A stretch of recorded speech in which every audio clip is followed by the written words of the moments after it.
ဒါဒါ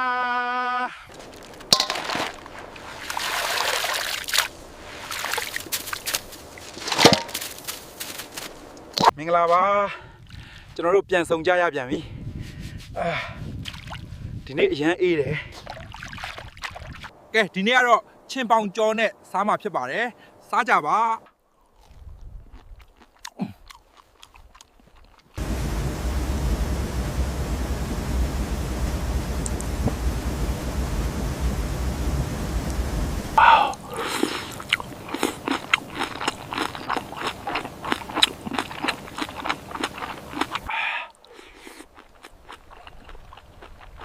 အရန်ကောင်းတယ်မြန်မာပြည်ပြန်ရောက်သွားသလိုပဲ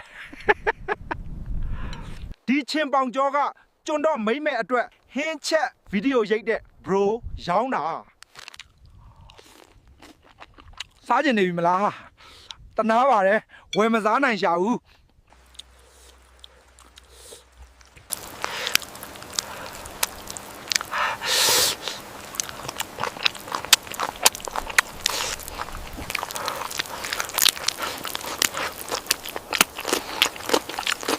အများကြီးစားဟောအများကြီးစား